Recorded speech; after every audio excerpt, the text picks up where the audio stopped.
Welcome back to the second session. For those that are new to my sessions, I'm Sarah Fallon, General Manager of Fundraising here at Entertainment. We have some great speakers to finish off this launch, so it gives me great pleasure to introduce you to our keynote speaker, who many of you already might know, Catherine Raskop, the CEO of the Fundraising Institute of Australia. It's our national peak body representing professional fundraising in Australia. Catherine has a wealth of knowledge and experience in the non-for-profit organisations, including member organisations. Her background in marketing and communications means she's well across issues relating to fundraising, including digital and data-driven marketing. She has a BA and an MBA from universities in the United States. We couldn't have picked a more perfect person to speak to you today. Welcome, Catherine. Thank you, Sarah. Hello and welcome to this brief fundraising sector update for the 2021 Entertainment Fundraiser Kickoff. My name is Catherine Raskop and I'm the Chief Executive Officer of Fundraising Institute Australia. For this session, I will provide the following: a brief outline of FIA and the sector, current issues in fundraising and outlook for 2021, and a few interesting trends to share with you. So first, a bit about Fundraising Institute Australia. As the peak professional body, FIA plays an important part in helping members to achieve fundraising excellence, and that's through advocacy on the issues that impact members in the sector, through professional development, training and education, and through the facilitation of knowledge and skills sharing. The charitable sector is an incredible sector in Australia, worth $10.5 billion, and we employ more than 1.27 million people. So we're part of a really incredible and vibrant and impactful sector, which is very exciting. Entertainment Group have asked me to provide a quick update on a few current issues in fundraising. So I will cover these off in a few of the critical ones that our sector faces. 2020 was likely the most challenging year that fundraising has ever faced. Hot off the heels of months of bushfires on the east coast of Australia and the significant crises of late December and early January, fundraising organisations were hit with the impact of COVID-19 on fundraising activities, as well as on Australians' abilities to continue their generous support for charities. In March of last year, FIA conducted a survey with More Strategic and Donor Republic, really the beginning of the pandemic's impact in Australia, on how charities were facing the possible effects and impacts of long-term pandemic on their fundraising efforts. We had an incredible response, 423 respondents from over 195 organizations. And when asked in that survey about income expectations, fundraisers said that they had expected significant declines in their fundraising income, 69% predicting a decline from between 15 and 29%. And that was for charities fundraising both in the smaller under 5 million category and those fundraising over 10 million. You can see that in the graph here.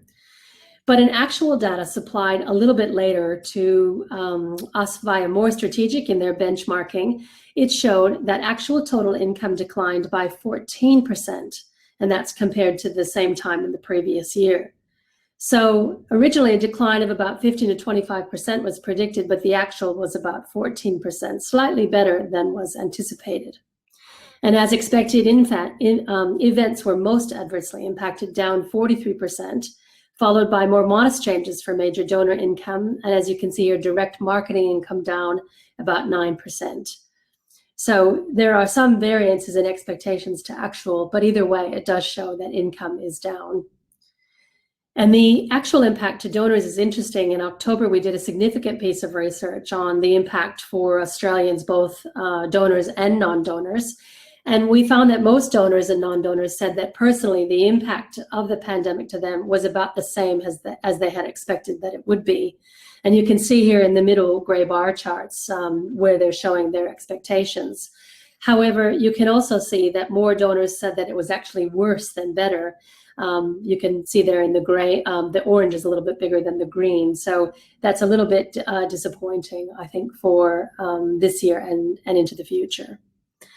And in the same survey, we asked in a very explicit way about their intentions to charitable giving. And here's what we see: some respondents had intentions of giving more, either a little bit more or a lot more, but that was just 28% of higher value donors and 16% of lower value donors. But the majority from the two middle bars you can see there say that it will likely be the same. So overall, we have a very slightly larger proportion saying that they will give less in the future than in the past. JB Weir are a leading wealth management company in Australia, and in 2020 they produced a report on the outlook for philanthropy in 2020 and in 2021, and they found that giving will likely drop by 7.1% in 2020, which is last year, and then again this year another 11.9%. So that's close to 20% in 2 years, and it will mean, if that is true, that the drop in giving levels in 2021 will fall back to the 2012 figures after rising almost 5% in the last 2 years. So given our own research and the outlook from JB Weir, there remains a bit of a gloomy outlook for charities, despite some of the fantastic campaign successes of the past few months. So on to a lighter note, there's some interesting trends that fundraisers are using and seeing that I'd like to share with you today. One of them is around younger donors. They're becoming increasingly important to fundraising efforts. The Blackbaud report in 2019, the Next Generation of Australian and New Zealand Giving, found that Generation X are actually the most generous donors in Australia and New Zealand, giving $2.5 billion to the charity sector. And that's comprising a whopping 36% of all giving, and that was in 2018, and the last year those figures were available. And it also found that younger generations are more receptive to a broader range of solicitation channels compared to older generations. And we're also seeing from various reports that charities are wise to target younger generations, including Gen Y and Gen Z, as they now comprise most of the workforce, outnumbering Gen X and baby boomers for the first time last year. The other thing that's worth considering is the power of storytelling in all of our communications, and this is sort of a concept that's become more popular in the last couple of years. You know, being able to really think about how you're telling the story of the impact and outcomes that your charity is making to further engage with donors. So Facebook appears to be the new normal for fundraising, and it's become a really key channel for many charities and individual fundraisers. And we saw that during the bushfire crisis with the Celeste Barber appeal, where more than $50 million was raised for the Rural Fire Service. And younger people are increasingly using Facebook to hold birthday fundraisers and to fundraise on behalf of the causes that they care about themselves. So it's definitely becoming a really critical channel, and even baby boomers are using it to a great extent as well. Live streaming is also being used by charities worldwide to emulate the sort of in-person experience for supporters. And for example, we saw Taronga Zoo do live Facebook tours, which has been a really interesting and cool way to fill the gap of live events, which we weren't able to hold during the pandemic.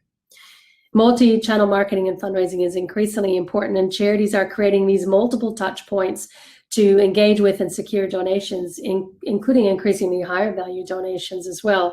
So that's why it's so important that we think about all the channels that we can use and really use them to their full extent. Email, social, peer-to-peer fundraising, and even direct mail and face-to-face when we're able to do that again. And not surprising, charities are getting on the TikTok bandwagon as well. Macmillan Cancer Support in the UK began experimenting with TikTok as recently as November of last year, where they teamed up with a cancer survivor and amputee to take a hilarious look at a very serious subject to great success. And even the British Red Cross have launched a second TikTok channel dedicated to sharing quick, simple first aid tips. So that's, you know, really, really cool to use such a neat platform to do that. And increasingly, we're seeing the use of augmented and virtual reality used by charities that really helps to bring the cause really close to the audience and allows them to be immersed in the work of the charity, and hopefully is sort of engaging them in ways not possible before. And recently I saw this really cool example of virtual reality from Conservation International, which you can sort of be part of the conservation efforts in the ocean in this example, and it gives you an experience which really increases your understanding, empathy, and potentially desire to support the organization. You can see that YouTube clip if you search Drop in the Ocean Conservation International on YouTube. And I continue to be impressed with various gaming efforts on behalf of charitable causes around the world. GuardianCon raised more than $3.4 million for St. Jude Children's Research Hospital in the US. A gamer raised the final almost $1 million in a few hours, and even Keanu Reeves jumped on board for that. And also, wearable technology is really having its day. I'm really impressed with this smart donation wristband. It's linked to a mobile optimized donation platform. and it's a really cost-effective way to capture donations. Anyone can collect cashless donations anywhere on behalf of a charity using this technology, and it's perfect for today's modern world, using QR codes and people really being able to scan the sort of funny little boxes without any instruction or question because of the pandemic that we've been in. So really overall, it's widely agreed that the future of giving is digital. And in the 2020 survey on global trends in giving by Not-for-Profit Tech for Good, when asked about fundraising concepts consumer donors would be most likely to use in the future, 49% picked a mobile app that allows two-tap giving and also earns badges and redeemable points for their giving. So that sounds like a lot of fun and really engaging in a way, especially for younger donors. 18% said that they would give via facial recognition through a smartphone, which is quite incredible. And this combined with 92% of donors worldwide believing that not-for-profits do need to invest in digital communications in order to stay relevant. And that really shows that we should be seeking more and new ways to connect with donors online. So let's use all the tools available in the digital world and be prepared for that future. Thank you so much for your time. I hope that was helpful and informative. And I just wanted to give a final quick plug to the FI National Conference, which is coming up on the 24th of February, 2.5 days of incredible content on everything you need to know about fundraising in Australia. And even if you can't attend the event live on the platform, a registration will get you 6 months of content to access anytime, anywhere. So it's a really incredible conference to give you everything that you need for fundraising in the future. So thank you again. Thank you so much for those insights, Catherine. The Fundraising Institute really does a lot of work supporting our industry, and it is obvious to me that they have a very passionate and dedicated CEO in you, Catherine. The next speaker is one that is special to my heart, as she has worked with entertainment from the very beginning, and I was really lucky to work with her closely in my first year at entertainment nearly 20 years ago. Andrea Alexander is the CEO of the Children's Leukaemia Cancer Research Foundation, and her dedication and passion to ensure groundbreaking research in cancer continues is astounding. Last month, she was awarded the 2020 FIWA State Chair Award. So I was lucky enough to catch up with Andrea, so let's see what she has to say. Well, thanks, Andrea, for joining us. I obviously know Andrea very well from working with her for 20 years, but I would like, Andrea, if you could talk a little bit about your role at Children's Leukaemia and Cancer Research Foundation. Thanks, Sarah. Glad to be here today. My name is Andrea Alexander. I'm the CEO of the Children's Leukaemia Cancer Research Foundation. I've been in that role for about 3 years. Prior to that, I was Executive Officer and have been with the Foundation for over 25 years. Fantastic. So I guess, what are the challenges that you've faced this past year for the Foundation? Well, COVID impacted our organisation in a few ways. Firstly, it shut down our ability to hold community events, which of course is one of the fundamental ways we support childhood cancer families. Secondly, it changed the way we were able to fundraise. Moving our fundraising to digital campaigns required a lot of work, and our team worked really hard. I've only got a team of 4. Worked really hard to change some of the campaigns, and others we had to cancel. Right. And so I guess, what's worked well in this environment for you? Well, because of the quiet time, we actually audited the foundation to see what opportunities we could look at to improve. One of the most important issues we've faced is knowing how our supporters want us to communicate with them. And we are currently working on ensuring that all of our supporters get the sort of communications they want from us. So this will take some time to achieve, but we're well on the way to making those changes happen for our supporters. Yeah, great. So knowing what you worked with us for so long, what do you think the best ways to promote the memberships are in today's world? For us, we used digital EDMs and social media. We also included entertainment in our printed newsletters and our website. Personally, the more we can talk about the benefits of using entertainment membership, the better, especially now that small business all across Australia need local support. Yeah, I agree.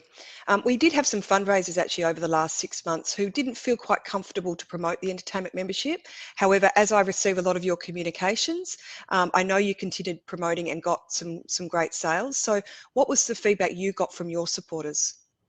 Our communication strategy was to highlight supporting local and how buying an entertainment membership from us helped to support our cause as well as the local community. So the more we show benefits everywhere in today's crazy COVID world, the better. I honestly think that buying an entertainment book membership will help people support local. Yeah, great. Now, you've continued to fundraise with us year on year, not just, I know, because you love dining out, but can you tell us a little bit about why? The membership sells itself. I think for those people that have them in the past, they come back every year.